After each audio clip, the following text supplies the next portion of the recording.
in this game in that third quarter. So we are back to a possession, start the fourth.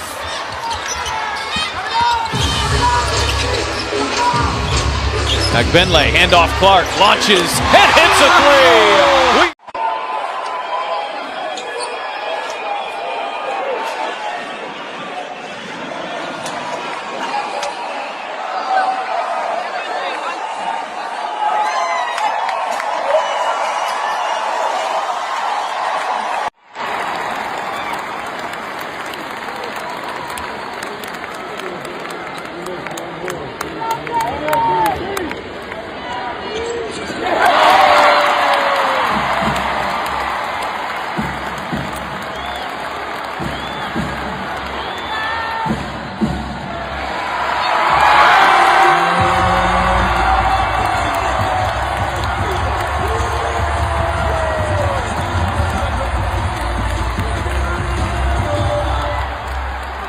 Caitlin Clark is a superstar, not a female superstar. She is a superstar. Welcome to the middle of basketball actions. Today we're taking it back to a story of endeavor, talent, and clutch moments in the WNBA. Appreciate a season where even the dribble pass and every shot that lands in the hoop gives not only point but a revolution.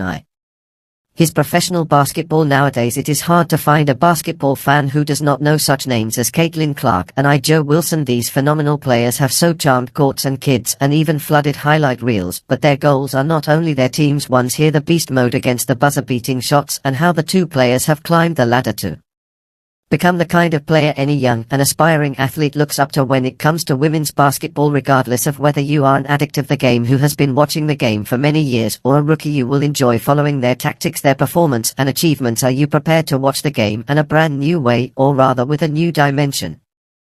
Let's get started. This is not basketball like any other games being played around the world. It is indeed history in the making. If you're as pumped as we are, remember to click that thumbs up button, and for more daily sports videos do not forget to subscribe. Here we go people, let's get to explore the fascinating Caitlin Clark and our Joe Wilson. Caitlin Clark is not only a part of the WNBA now, she is a part of the WNBA where has a level of performance rarely seen, and someone new going from a college player to a professional one was an easy process for her. Are inspiring performances that have padded the traditional standards for rookies. She has displayed energetic shooting, outstanding playmaking, and is an electrifying personality not only for her team the Fever but also a symbol of the future WNBA. People will gather to watch, and she can make the games far more interesting and competitive than it already is because of how talented and marketable she is, be it executing three-pointers from near impossible positions or passing through balls that cut through near impenetrable defenses. Caitlin is a basketball genius par excellence. However, the biggest factor from her is leadership and the attitude she has employed, especially in matches against quality opposition like the Aces, hence the physical and strategic demands by powerful and more experienced players that Caitlin has had to deal with in her transition to the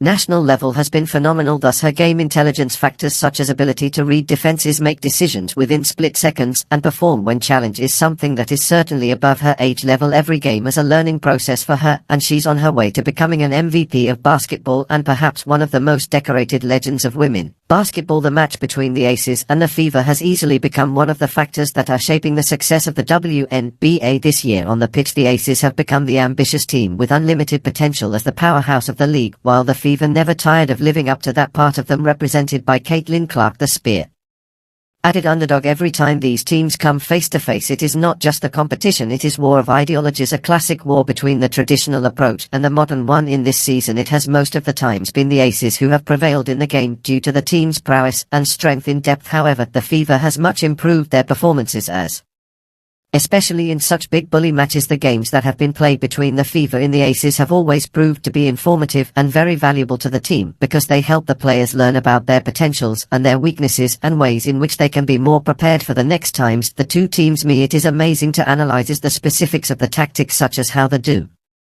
offensive the Aces attempts to blunt the penetration of Caitlin Clark. These aspects are checkmates inside a checkers game. This is the aspect which shows an improvement of game intelligence and team dynamics of Indiana, since they are able to change their often to open up space and opportunities for Caitlin and other teammates. This existing hatred is not only a reflection of the nature of the WNBA competition, but also a symbol of more interesting matchups in the future as the Fever continue to search for ways of surmounting one of their big opponents. Our Jo Wilson has been dominant all season long, putting her in the conversation for MVP this season. She has been an amazing player, doing most everything right from scoring to rebounding to blocking shots and of course commanding her team the Aces to victory most of the time. Oji can now work on both the defensive and attacking sides in a match, making her one of the most potent athletes in the league. This is because she has been known to score goals, most especially the decisive ones in matches, while at the same time being a strong and aggressive defender.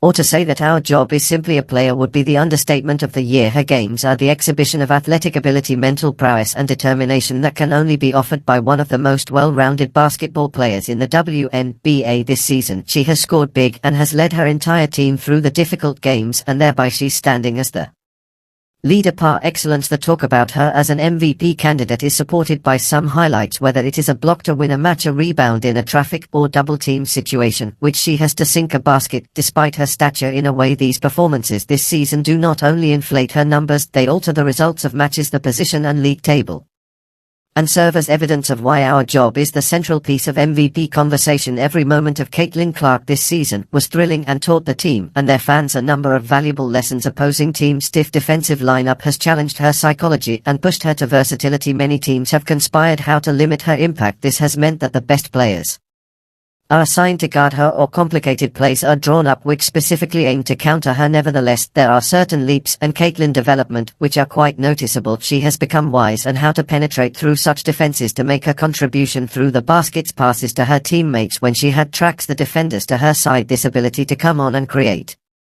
plus make that impact has not solely manifested how she has played, but also her mentality and the kind of attitude she displays as a captain. Furthermore, she has been gradually getting better and reading the game and dealing with important proactive decision-making that have seen her remain effective despite the fact that paths to scoring are constantly shut down. She has transitioned from pure shooter to a well-rounded leader, and such an approach demonstrates her willingness not only to achieve high results individually but also to help her entire team, co-workers and fellow players improve overall. Officiating in the WNBA has always been a sensitive subject, but in this season it appears that controversies have been taken to another level, especially where Caitlin and Oji are featured. The referees are also responsible for giving out the signals that determined game outcomes, and due to the issues of bias, the standards of officiating have been an issue of concern in the league. Due to this, there has always been disagreements among fans, analysts and players, most of which has been over contentious calls. This is perhaps the reason such decisions attract considerable attention, especially for teams like the Fever and the Aces where the stakes are very high. This has made teams to develop strategies to find ways how to overcome their opponents and at the same time trying to overcome the uncertainties of the officials. There is a growing appreciation for the requirement for more frequent and standardized